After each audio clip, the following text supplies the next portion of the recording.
최근 전국 주택시장 움직임이 활발해지고 있습니다. 서울 강남발 상승세가 수도권 지역으로도 확산되는 분위기인데요. 수도권 상승장에 더해서 조기 대선에서 각 당 대선 주자들이 세종시를 언급하면서 세종시 부동산도 들썩이고 있습니다. 관련 내용 전문가와 이야기 나눠봅니다. 박원갑 KB국민은행 부동산 수석전문연구위원 전화 연결합니다. 위원님 안녕하세요. 네, 안녕하십니까. 최근 주택시장 움직임이 활발하다고 합니다. 지금 부동산 시장 흐름 어떻게 보고 계세요? 서울 수도권은 말씀하신 것처럼 꿈틀거리고 있다 이렇게 보고요. 지방은 바닥 다지기 이렇게 정리를 할 수가 있을 것 같습니다. 서울 강남발 상승세가 수도권 지역으로 이제 확산하고 있는 것 같고요. 주로 거래량에서 이제 시장 흐름을 좀 볼 수가 있는데, 왜냐면은 가격은 쏘기더라도 거래량은 쏘기지 못한다는 말이 있거든요. 그래서 거래량이 지금 3월이 아마 좀 많은데 단기적으로는 아마 3월이 거래량 정점일 가능성이 높은데요. 일단 서울 아파트 3월 거래량이 오늘까지 집계한 걸 보면은 9,036건이거든요. 그런데 지난해 7월이 거래량 피크였는데 이때 9,223건이었습니다. 근데 이제 이게 이제 4월 말까지 이게 집계를 하게 되면은 아마도 지난해 7월 거래량을 좀 넘어설 가능성이 있지 않을까 이렇게 보고요. 그런데 이제 워낙에 3월에 이제 수요자들의 불안 심리가 폭발하면서 거래량도 크게 늘어났는데 아마 4월 이후에는 거래량 좀 줄지 않을까 이렇게 예상을 하고요. 3월에 거래량이 늘어난 거는 일단은 이제 공급 부족 불안 심리에다가 추가 금리 인하에 대한 기대감, 그리고 7월에 이제 스트레스 DSR 총부채 원리금 상환 비율 3단계를 도입을 하니까 그때 가면 집을 못 사는 게 아니냐 이런 걱정 때문에 막판 매수세가 유입되었다 이렇게 이제 정리를 할 수가 있겠습니다. 네, 지난 3월 말에 서울 강남권 등 지역에 토지거래 허가제 재지정했잖아요. 네. 서울 강남권 등 토호제 확대 재지정한 이후에는 분위기가 어떤가요? 거래량이 확실히 줄었죠.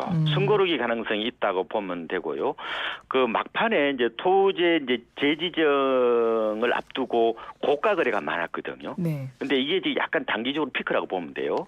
왜냐면은 이제 토지를 적용받지 않게 되면은 일종의 비허가 프리미엄이 작동을 할 수 있거든요. 그러다 보니까 좀 더 웃돈을 주고 높게 거래가 되었다 이렇게 보시면 되는데, 이제 강남 3구하고 용산구에서는 이제 아파트의 경우에 갭 투자가 안 되거든요.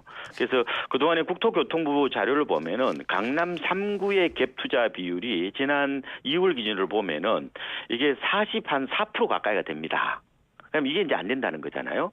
이러다 보면은 아무래도 아파트 시장이 실거주 위주로 급속하게 재편이 되고 재고 대비해서 거래 해준율이 좀 뚝뚝 떨어질 겁니다. 이게 좀 시간이 지나면은 일부 이제 좀 급매물이 나올 수 있죠. 그런데 지금 과거에도 그랬듯이 토지로 지정을 하면은 그렇게 이제 거래량을 줄지만 가격은 많이 안 빠집니다. 그래서 일단은 강남 같은 경우는 아까 말씀드린 것처럼 좀 숨고르기 가능성이 좀 있어 보이긴 하지만 가격이 크게 빠지지는 않겠다 이렇게 지금 보고 있습니다. 예, 전반적으로 주택시장 움직임이 어쨌든 꿈틀대고 전반적인 분위기는 그렇다 말씀이신 거잖아요. 네, 예. 그러면 지금 이런 상황 속에서 특히 그중에서도 주목해서 볼 만한 지역이 있나요? 지금 강남은 아까 말씀드린 것처럼 조금 숨고르기를 하고, 일부 지금 강남 인접 지역 있잖아요. 네. 소위 말하는 이제 허가를 받지 않아도 되는 지역들에서 일부 신고가가 나오고 있고요. 그리고 이제 역시 제가 토지거래 허가제라고 말씀드린 이때는 아파트 허가제거든요. 네네. 그러면 빌라 같은 경우는 이제 허가를 안 받아도 되니까 일부 이제 허가 받지 않아도 되는 지역의 아파트하고 빌라 쪽은 좀 풍선 효과가 나타나고 있는데, 이것도 아마 그렇게 오래 가지는 못할 거라고 보입니다. 왜냐면은 일종의 이제 강남하고 용산은 어떻게 보면 이 블루칩이라고 그러거든요. 이 네. 선발대잖아요, 그죠? 네. 그런데 이제 지금 그 강남 인접 지역은 어떻게 보면 옐로우 칩이라고 하는데 선발대가 더 이상 나가지 않는 거예요. 일정한 이제 주택 시장은 약간 그룹핑화 된다고 그러는데 어떻게 보면 이렇게 묶여 있잖아요, 그죠?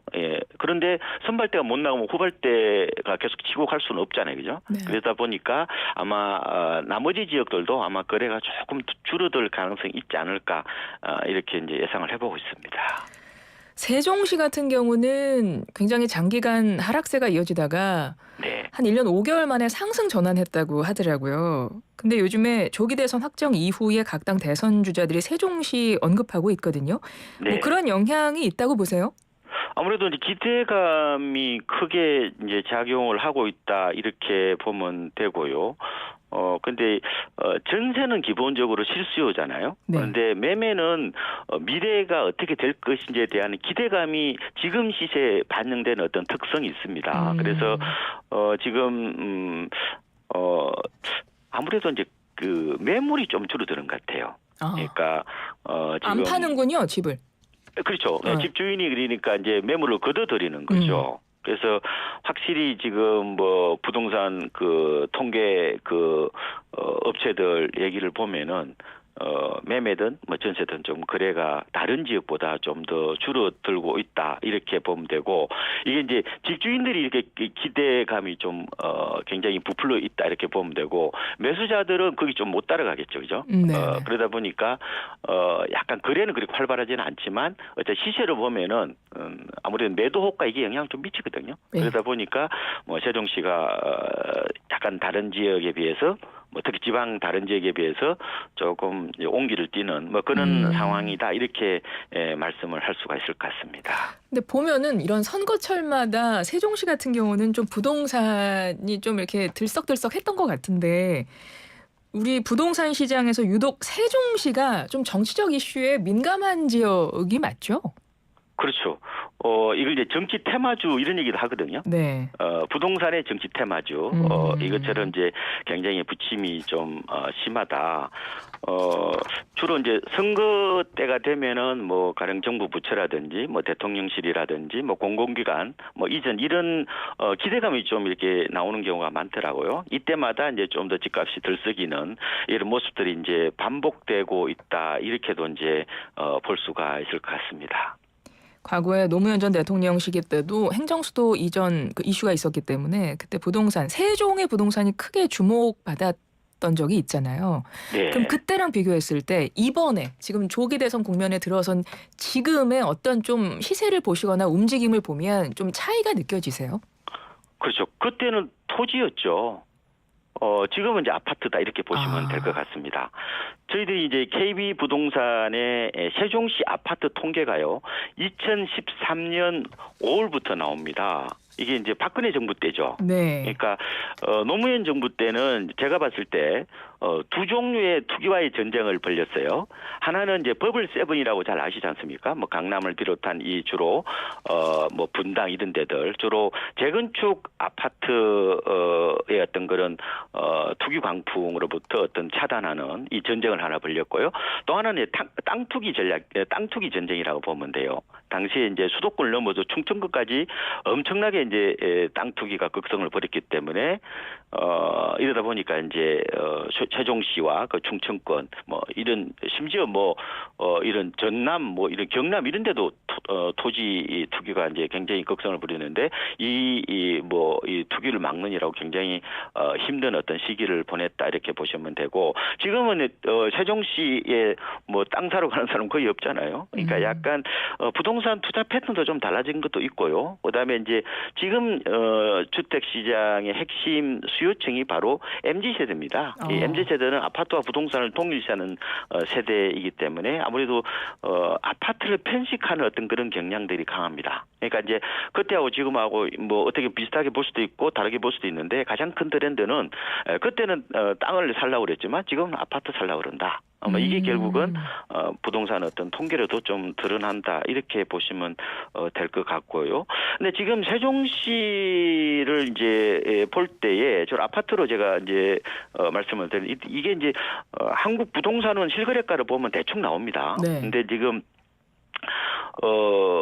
과연 그러면 지금 투기적 수요만 들어오는 거냐? 뭐 아닐 수도 있잖아요. 다른 네네. 요인도 보셔야 되는데 지금 세종시가 지금 고점 대비해서 시세 회복률이 이 다른 지역보다 좀 낮습니다. 그러니까 세종시 아파트 실거래가 고점이 2021년 6월이거든요. 다른 도시는 2021년 10월입니다. 그래서 약 한 4개월 정도 빨라요, 고점이. 네. 근데 지금 얼마 정도 회복이 됐냐면은 72.3% 정도 회복했거든요. 근데 지금 서울에서 보면은 뭐 서초, 강남, 용산 이런 데는 이미 다 지난해 말 기준으로 해서 고점을 다 회복했고요. 송파구가 한 95% 정도 회복을 했습니다. 서울 전체로는 한 90% 정도, 수도권이 84.7%, 지방이 87.3% 정도 회복이 되었는데 세종시가 좀 아직은 회복이 좀 덜 됐다 이렇게 볼 수 있는 겁니다. 그죠? 그래서 뭐 단기 급락에 따른 일부 회복세 뭐 이렇게도 이제 볼 수가 있긴 한데 문제는 이제 단기간이 확 이렇게 좀 현장에서 좀 달아오르다 보니까 일부 좀 경계를 해야 되는 거 아니냐 뭐 이런 얘기들도 나오고 있는 것 같습니다. 지금 이 부동산 시장 이번엔 이제 주택 시장이라고 좀 더 좁게 봐야 될 것 같은데 약간 봄바람 부나 막 이런 기사들이 많이 나더라고요. 그럼 이 예. 현상이 지방 부동산, 지방까지 쭉 연결되는 흐름으로 보고 계신 거예요? 아직은 아니에요. 아직 아닌가요? 그러니까 지방에서도 지금 두드러진 게 일종의 이제 이게 지역 세분화라고도 표현하고요. 혹은 이제 이 양극화가 아니라 다극화라고도 표현하거든요. 네. 그러니까 동네마다 다 다르다는 얘기죠. 그래서 지금 다른 지역을 보면은 이제 3월 실거래가 이제 아파트 실거래가가 나왔는데 지방 경우에 한 전월 대비 0.03% 정도 떨어졌거든요. 근데 지방도 보면은 작년 11월부터 올 1월까지 월간으로 보면 0.4%대 하락 세를 보였습니다. 한마디로 급락이죠. 네. 근데 지금 이게 약간 멈추고 약보합으로 이제 돌아섰다 이렇게도 볼 수가 있는데 다만 지방도 아까 말씀드린 것처럼 편차가 심합니다.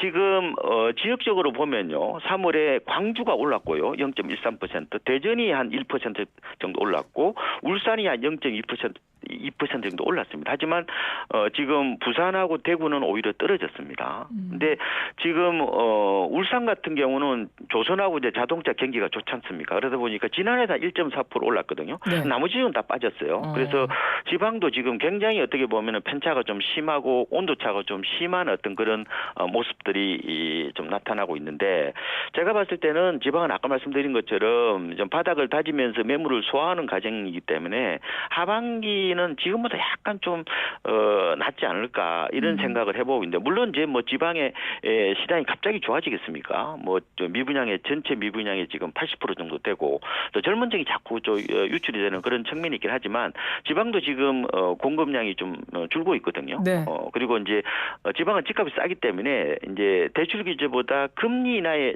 더 민감하다는 그런 논문들도 제법 나옵니다. 그래서 지방은 제 생각에는 아마 최악의 국면은 서서히 좀 벗어나고 있지 않은가 뭐 이렇게 예상을 해보고 있습니다. 조기 대선 전국에서 각 대선 주자들마다 집값 공약들도 내세우고 있는데요. 뭐 실수요자들 입장이든 뭐 투자 목적이든 매매 타이밍 언제 들어가는 게 좋을까 이 타이밍에 가장 큰 관심을 가지실 것 같거든요. 그래서 뭐 부동산 가격 실수요자나 투자자 입장이라면 이거 어떤 자세로 지켜봐야 되고 언제가 타이밍이 적기라고 보세요? 아니 타이밍은 제가 봤을 때 며느리도 멈추고요. 쉽지 않습니다. 이게 네네. 이게 어떻게 보면 너무 부분적인 어떤 그런 면에 너무 확대해서 이 시기를 놓치는 경우가 많거든요. 그러니까 어떤 자세로 지금의 흐름을 보시는 게 좋을지를 좀 짚어주세요. 저는 타이밍을 재는 거 그렇게 바람직하지 않다고 봅니다. 네. 왜냐하면 동네별로 다 다르기 때문에요. 그렇군요. 그래서 저는 그냥 가격 메리트를 보고 판단하시는 게 낫겠다는 말씀을 드리고 서울은 제 생각에 고점 대비 한 10에서 한 20% 정도 싼 거, 지방과 수도권은 한 15에서 한 25% 정도 싼 급매물 중심으로 접근하는 게 좋다. 타이밍을 재기보다 싸게 사는데 좀 더 초점을 맞추는 게 낫다 이렇게 말씀을 드리고 싶고요. 네. 그리고 내 집 마련 수요자들이 이제 급매물 사는 방법이 있고 또 청약 통장을 통해서 이제 신규 분양 쪽에 좀 나서 보시는 것도 좋을 것 같고요. 이것저것 내가 판단하기 어렵다면은 저는 오히려 경공매를 통해서 한번 도전해 보는 거. 특히 오피스텔 쪽에 저는 추천을 좀 드리고 싶은데 네. 왜냐하면은 오피스텔이 이제 좀 아파트보다는 지금 시세 회복률이 좀 떨어지거든요. 그리고 이걸 오피스텔은 기본적으로 건축물 제장상의 집이 아니기 때문에 이걸 보유하더라도 청약대 무주택자로 인정을 받을 수 있어요. 그래서 지금 경매 낙찰가를 보면은 서울은 시세 한 80% 정도, 수도권하고 지방은 한 70% 선에서 낙찰을 받을 수가 있습니다. 그래서 가장 중요한 게 싸게 사는 거거든요. 그래서 예. 황금성을 담은 고려에서 한 200실 이상의 오피스텔을 좀 응찰해 보는 게 좋을 것 같고 특히 네. 젊은 층이 있잖아요. 네네. 오피스텔을 내 집 마련의 중간 사다리로 좀 활용해 보시는 것도 좋겠다 알겠습니다. 이런 말씀을 드리고 싶습니다. 위원님 20초 질문 하나 들어와가지고요. 5108번님이 세종에 동생이 살고 있는데 내년에 서울로 올라갈 계획이거든요. 지금 매물 내놓으려고 하는데 대선까지는 아직 조금 더 기다려야 할까요? 오르면 세종 오르면 서울도 같이 올라갈까요? 질문 주셨어요. 지금은 세종은 조금 기다려 보시는 것도 나쁘지는 않을 것 같아요. 근데 이제 서울은 최근에 엄청나게 많이 올랐기 때문에 특히 강남 쪽이나 이런 쪽은 조금은 급하게 좀 나설 필요는 없다. 그래서 제 생각에는 모든 게 뭐 타이밍 제기보다 제가 실수요적인 측면에서 판단하라고 말씀을 드렸지만 조금 흐름으로 본다면은 세종은 조금 있다가 의사결정하시고 매도를 서울 역시 조금은 타이밍을 좀 길게 잡는 것도 나쁘지 않겠다 이런 생각이 드는데 다만 갈아타기는 있잖아요. 네. 너무 타이밍을 주시면 안 돼. 예, 어차피 팔고 사셔야 되기 때문에 그 윗돌 빼다가 아랫돌 끼워 넣는 예, 기 때문에 알겠습니다. 굳이 하신다면은 10초. 대선이 끝난 다음에 좀 파시고 그다음에 나중에 그럼 어차피 둘 또 의사결정 하셔야 되잖아요. 알겠습니다. 네, 그렇게 하시는 것도 나쁘지 않겠다 이런 말씀을 드립니다. 알겠습니다. 지금까지 박원갑 KB국민은행 부동산 수석전문위원이었습니다. 고맙습니다. 네, 들어가 주십시오.